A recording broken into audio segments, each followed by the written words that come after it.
Today we're going to read an old book.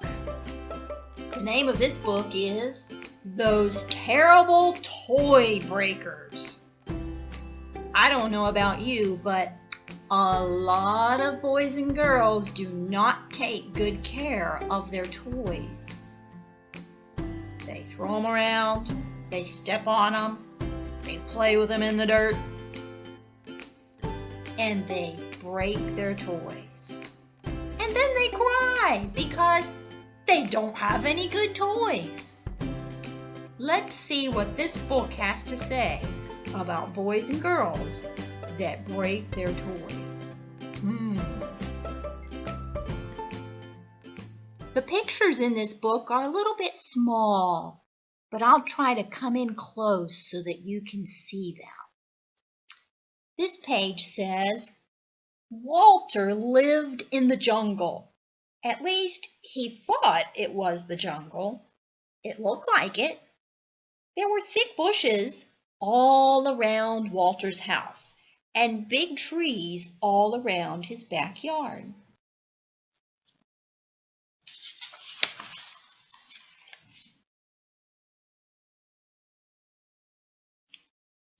Walter's friend Bernie told him once that there were lions and tigers and elephants out there, so it must have been the jungle. But they only come out at night, Bernie said. They won't bother you in the daytime. Walter didn't want to get eaten by a bear, or a lion or a tiger, or stepped on by an elephant, so he made sure that he had all his toys picked up and he was in the house before dark.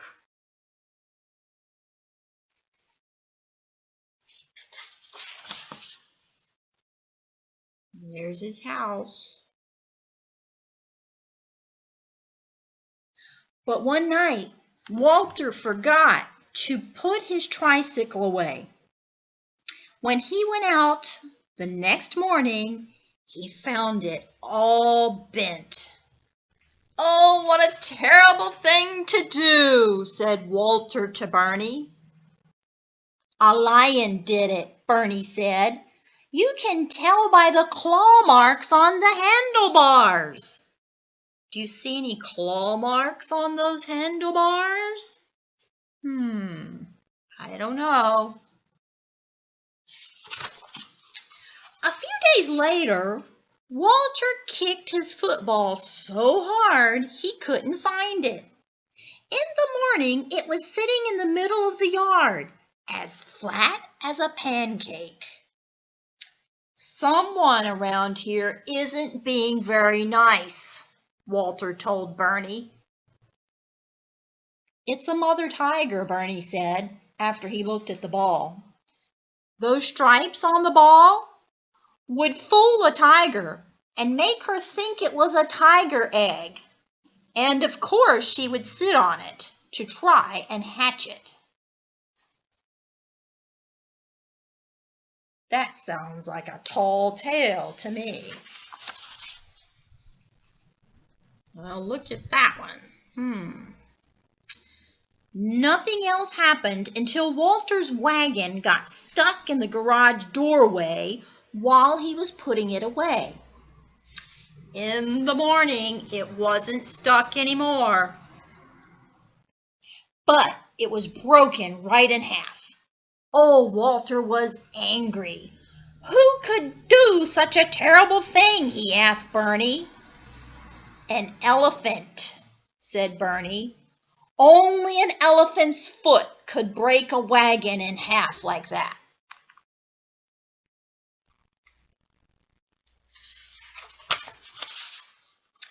"All of my toys are being broken," Walter cried. "What can I do?" "Well, you've got to set a trap," said Bernie, "and catch those terrible toy breakers." Walter didn't know how to set a trap. He didn't even know what a trap was. But Bernie showed him. First, they dug a deep big hole just below Walter's bedroom window. Then they got some sticks and laid them across the hole. After that, they covered the sticks with leaves and dirt. "There," said Bernie, "now all we need is some bait." And he looked at Walter's teddy bear. "Oh no, not my teddy bear," said Walter. "But lions and tigers and elephants love teddy bears," Bernie explained. "Nothing else will do." "Then we won't do it," Walter said firmly. "Do you want those animals to keep breaking your toys?" Bernie asked. "I'll hide all my toys," Walter said desperately. "Then they'll get angry," Bernie said, "and they'll come and eat you up."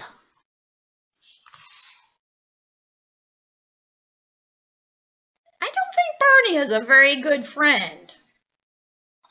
He's a little scary. When Bernie put it that way, Walter didn't seem to have much choice, so he gave Bernie his teddy bear. Bernie put it in the bushes above the hole. "There," he said. Oh, he was pleased with himself. "To those animals, it will look like your bear fell out the window. See?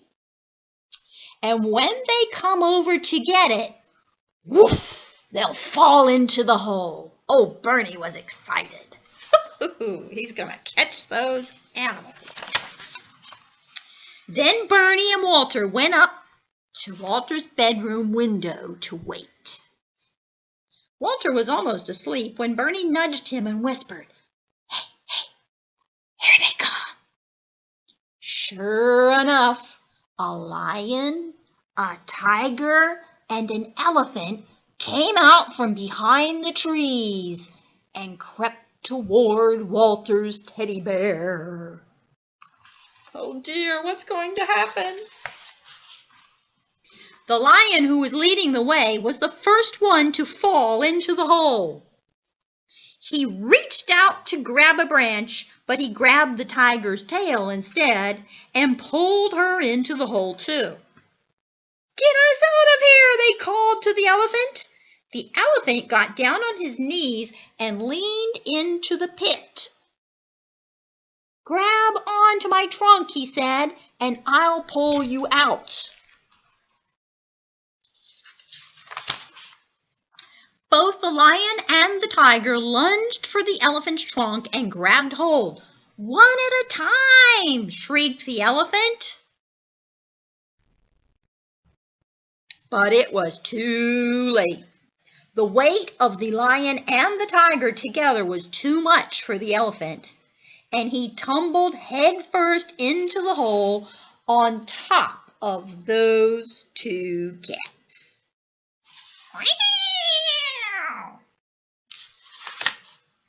What a commotion there was then. "Get off of me!" roared the lion. "Me too!" shouted the tiger.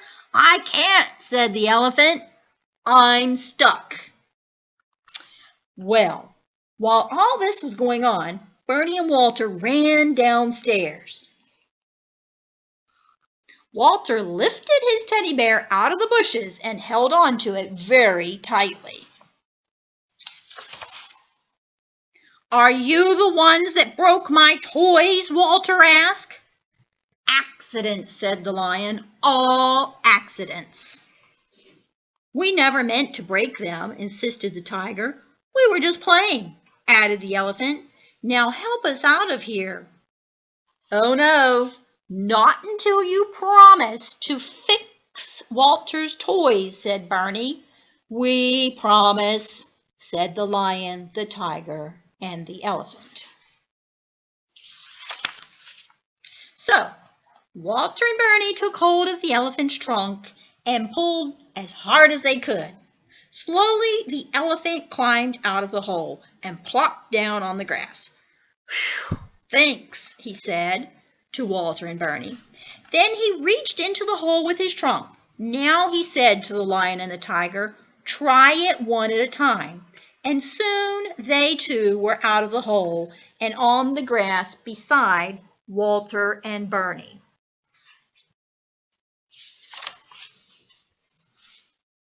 There's his broken tricycle. Walter went back to his room and returned with his toolbox and his broken toys.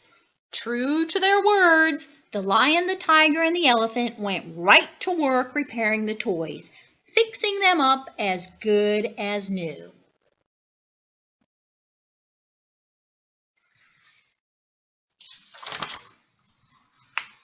"There,"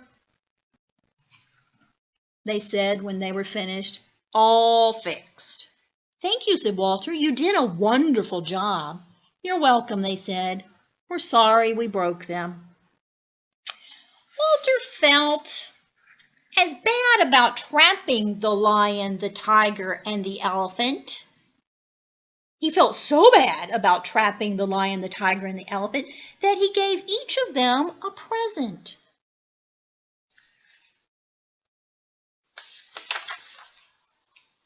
To the lion, he gave his scooter.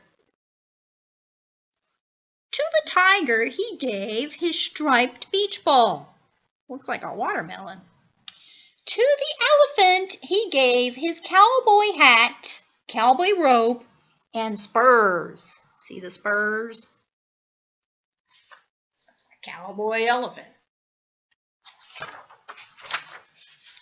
And to his friend Bernie, he gave a pat on the back and a mug of warm, hot chocolate, warm cocoa.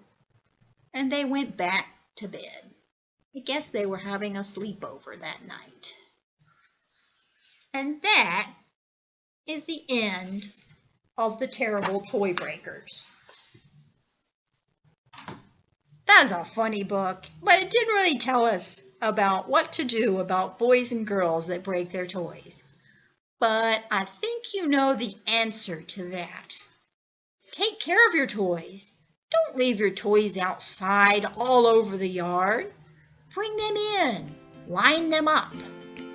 Get those toys off the floor. Put them where they go. And take care of your stuff. If something breaks, ask Daddy to fix it. A little glue, a little hammer, and a little care will take care of many broken toys. Grandma loves you, and I hope that Chase is enjoying his time at school. And I hope Mariah is having some fun with her preschool activities with Mommy at home. And if Phoenix or Griffin in Maryland happen to watch, I hope you're doing well too. Bye-bye.